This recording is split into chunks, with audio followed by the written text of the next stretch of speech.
There are many different goals people aim to train for. Essentially, we can split common training goals into three categories: body composition goals, performance training, and training to maximize health and longevity. We will now explore how to train for each element of these categories individually. First, let's discuss body composition. This refers to exactly what the name suggests, what our body is composed of. More specifically, we are referring primarily to muscle mass and fat mass. This is because we have the ability via training and nutrition to manipulate muscle and fat tissue. In general, most people are aiming to increase muscle mass and/or reduce body fat. Let's now cover how to achieve each of these body composition goals. First, let's start with muscle growth. Let's now cover how muscle growth occurs and the best methods to train for it. In simple terms, muscle growth is simply an increase in the size of a muscle. This is achieved mostly via what is known as myofibrillar hypertrophy. Myofibrils are individual units of contractile tissue, and a bunch of myofibrils make up a muscle fiber, and a bunch of muscle fibers make up the entire muscle belly. So myofibrillar hypertrophy refers to an increase in the number of myofibrils within each muscle fiber. So each muscle fiber is bigger, and therefore the entire muscle belly also increases in diameter. Furthermore, muscle growth has been hypothesized to occur to a smaller extent via what is known as sarcoplasmic hypertrophy. The sarcoplasm is essentially just the rest of the muscle fiber apart from the myofibrils. This includes other organelles important for muscle function and fluids. So sarcoplasmic hypertrophy refers to an increase in the area of the sarcoplasm without necessarily an increase in the number of myofibrils. And once again, this would result in larger muscle fibers and a larger muscle belly as a whole. However, this would theoretically result in a bigger muscle, but not a proportionate increase in strength, since there isn't an increase in the contractile elements of the muscle fiber. Although it isn't well established whether or not sarcoplasmic hypertrophy truly occurs in humans and to what extent this contributes to muscle growth. And lastly, there is one other adaptation that has been theorized to contribute to muscle growth, and that is what is known as hyperplasia. This refers to an increase in the number of muscle fibers within a muscle belly. This has been seen in animals, but hasn't been well established in human research as of yet. So we don't really know to what extent this might or might not occur, and if it is possible to train specifically for this adaptation. Now that we understand what adaptations contribute to muscle growth, let's now explore how to best train for it. Overall, here is a brief summary of how to best train to maximize muscle growth. In terms of exercise selection, we want to use exercises where the target muscle is the limiter of each set. We want to train with loads that allow us to perform anywhere around 5 to 20 reps per set. It is also important to take each set close to failure, at least around 3 reps in reserve. And hypertrophy is best achieved training with moderate to high volumes, more than around 10 sets per muscle group per week, and going even higher in volume if you are willing to put in the time and effort. There are also other variables and more nuance to each variable mentioned, although this is a general overview of the most important factors. And the other component of body composition is fat loss. As the name suggests, this refers to a reduction in adipose tissue. This is usually desirable for aesthetic purposes because it reveals the shape of the muscle underneath the fat. In other words, you are visually able to see more muscle definition. There are 3 primary components which can help us achieve fat loss. The first is not a training variable at all, it is the nutrition side of things. For fat loss, nutrition is the most important element to implement correctly. From a nutritional perspective, the goal here is to lose body weight. To do so, a calorie deficit is required. This means eating fewer calories than you expend on average over time, which will result in a net loss of body weight. As a general rule, you probably want to aim for a rate of weight loss of no more than around 1% of body weight per week to maximize diet adherence and our likelihood of muscle preservation. Furthermore, trainees should probably opt for a moderate to high protein diet. This will further assist with muscle preservation during the calorie deficit so that the majority of weight lost is fat tissue, not muscle. As a general rule, trainees probably want to consume a minimum of around 1.5 grams of protein per kilogram or 0.7 grams per pound of body weight per day. Consuming more protein than this will likely be beneficial, but probably won't have any major advantages once this minimum threshold is met. To learn more about how to set calories and macros for muscle growth or fat loss, there will be a video linked in the description going into more detail. The other method to help promote a calorie deficit is via general physical activity. This refers to any form of movement that expends energy. While it is difficult to track all forms of movement, step counts provide a decent general overview of your total daily physical activity levels. This is because it accounts for both intentional exercise, such as running or running-based sports, as well as non-exercise movement, such as walking around the supermarket.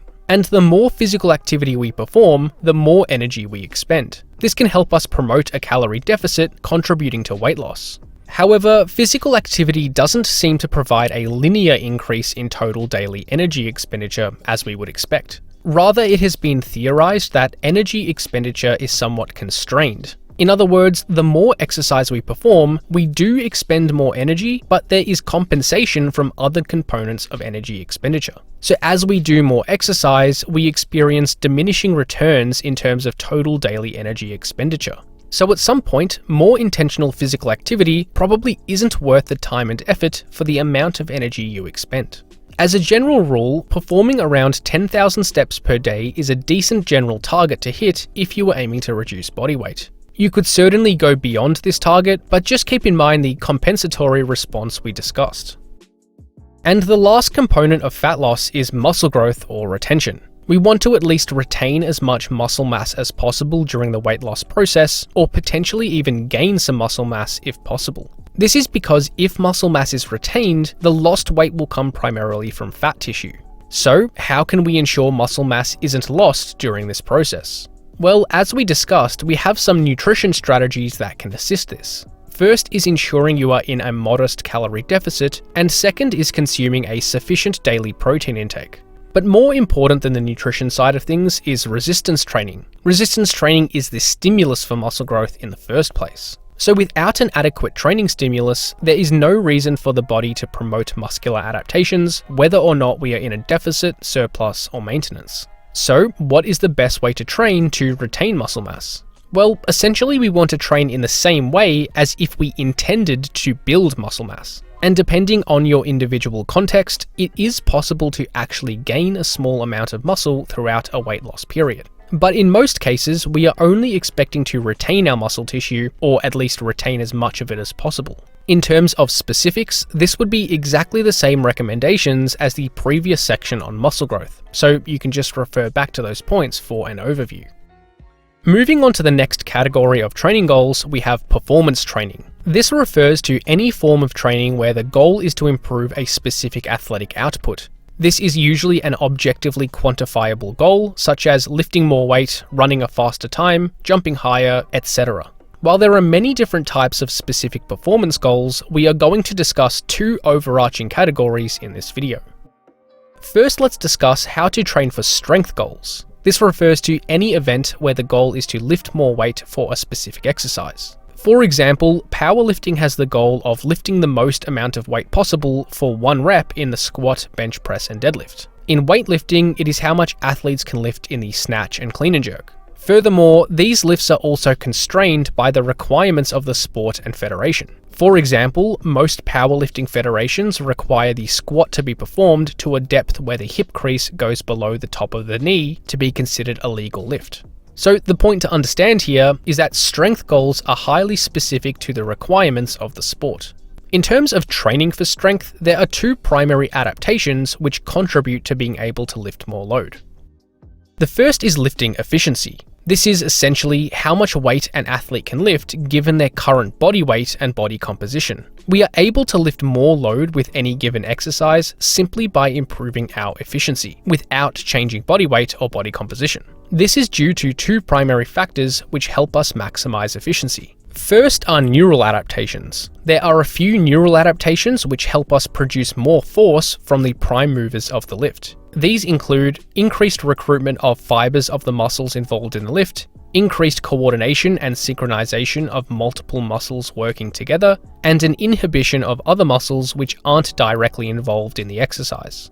We also have technical improvements that contribute to efficiency, such as finding the most biomechanically efficient path to move the load, manipulating tempo to maximize stability and control, and taking advantage of the stretch shortening cycle for relevant lifts. So how can we train to maximize efficiency? Well, the best way to train for efficiency is via specific training. This means training in a way that replicates the demands of the specific strength goal you are training for. We can make training more or less specific via 3 primary variables.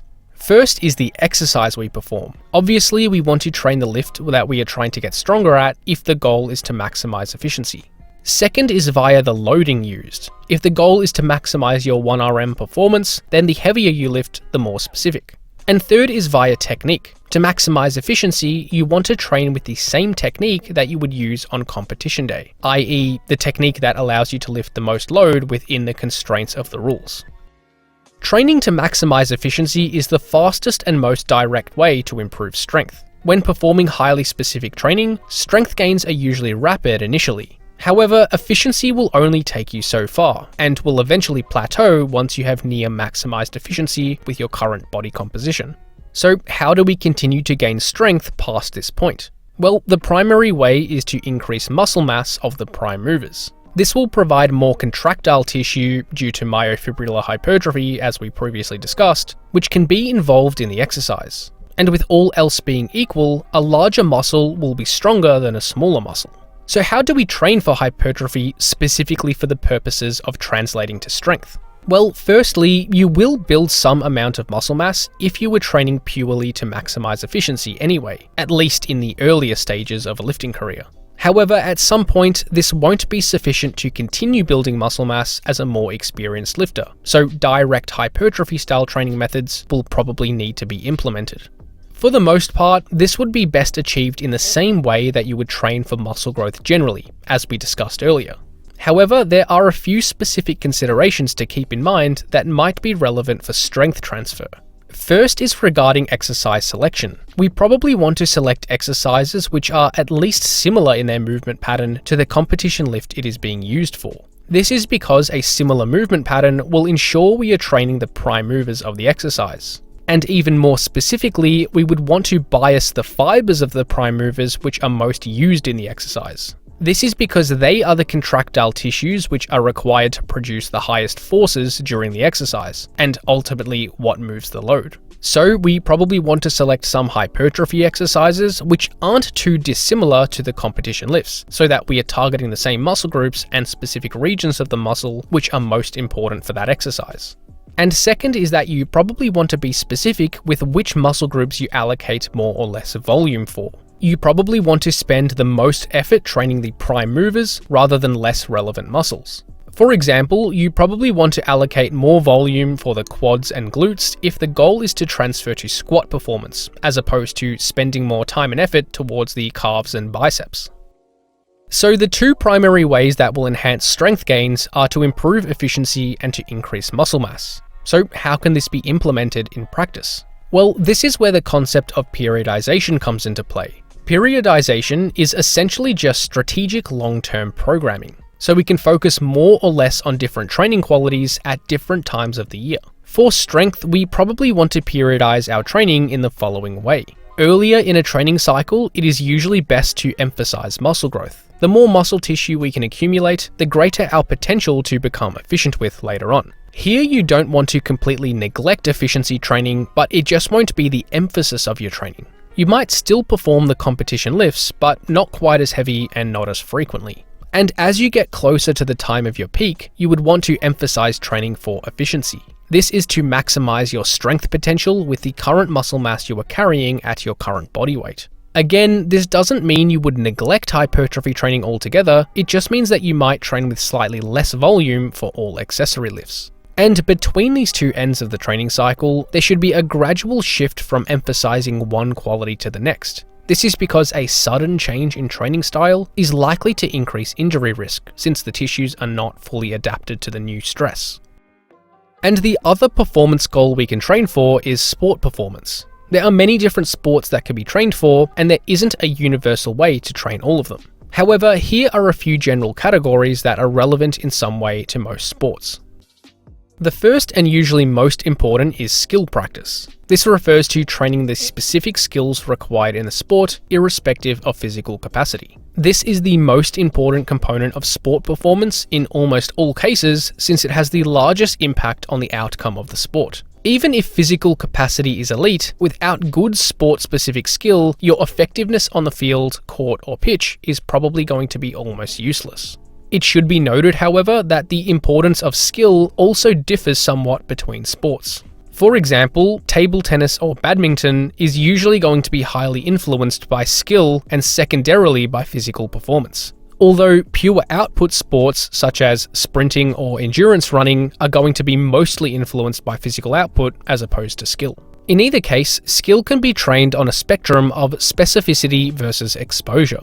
At one end of the spectrum, we have higher exposure but lower specificity, whereas the other end of the spectrum involves less exposure but higher specificity. On the high exposure end of the spectrum, we have repeated practice of one specific component of the sport as a whole, usually in a more controlled environment. An example of this might be performing 100 forehand shots on a tennis court from the same position into the same target. On the other end of a spectrum, we have lower frequency of any single skill, but in a more realistic environment as we would see during competitive matches of that sport. This involves combining motor patterns, timing, decision-making, positioning, etc., as would occur in competitive matches.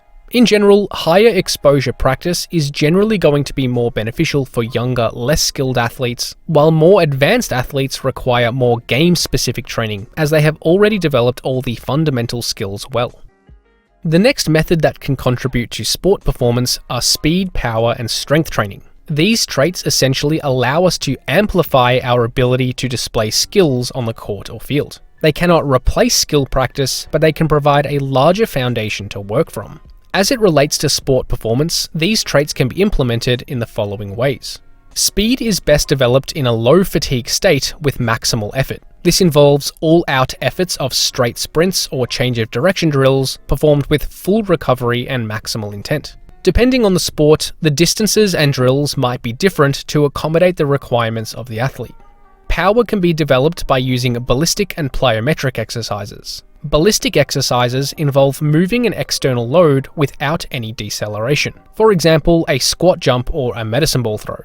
Ballistic exercises are usually useful for acceleration, lateral movement, and static jumping ability. Plyometrics involve significant use of the stretch shortening cycle. Some examples of plyometrics include repeated hurdle jumps, drop jumps, and bounds. These exercises are mostly used to develop maximal speed and dynamic jumping ability.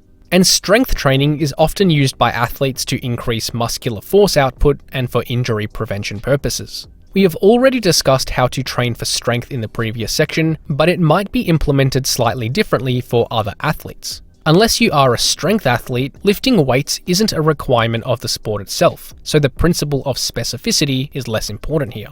So the exercise itself isn't all that important, it is more about what we would call general strength. This refers to developing a decent base of strength in the primary movement patterns like squatting, hinging, pressing, and pulling, but not specifically for any individual lift. Furthermore, athletes may implement some specialized strength training for injury prevention purposes. For example, many field-based athletes include eccentric and isometric hamstrings and adductor strength training to minimize risk of muscle strains. It should also be noted that not all athletes require all of these training methods, and different athletes require more or less of each trait. The second training and nutrition strategy that athletes may need to consider is body composition. Depending on the sport, athletes may benefit from carrying more or less muscle mass and/or body fat. In some cases, a lighter, leaner physique is beneficial, while other athletes may benefit from a bigger and heavier physique. For example, a lighter and leaner physique is usually going to be favourable for gymnastics performance in most cases, whereas some positions in rugby will usually benefit from greater muscle mass and potentially also a slightly higher body fat. And athletes can manipulate body composition by gaining or losing muscle mass and body fat. We have already discussed training and nutrition for body composition in the body composition section, so you can refer back if necessary. And the last form of training that athletes can benefit from is endurance training. This refers to the ability to repeat performance in whatever way is required. And like all performance traits, this is going to be specific to the sport.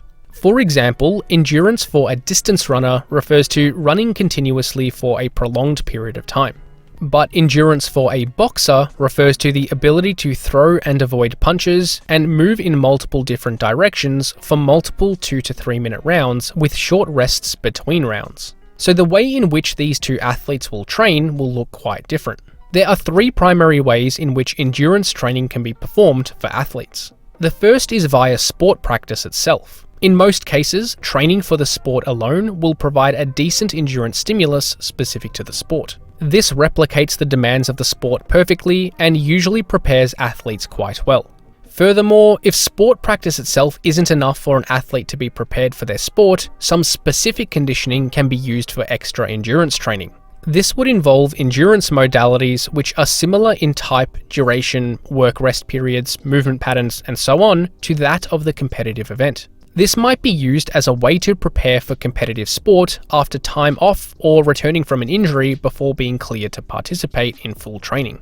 And lastly, we have general conditioning. This refers to general aerobic training, which simply has the goal of promoting central endurance adaptations, such as cardiovascular and respiratory endurance. This might include training such as continuous cycling, running, or rowing for an extended duration at a relatively low intensity. This isn't specific to any sport modality and isn't going to transfer perfectly to sport performance. However, it can be used to develop a large general aerobic capacity, which can enhance specific endurance when sport practice is implemented.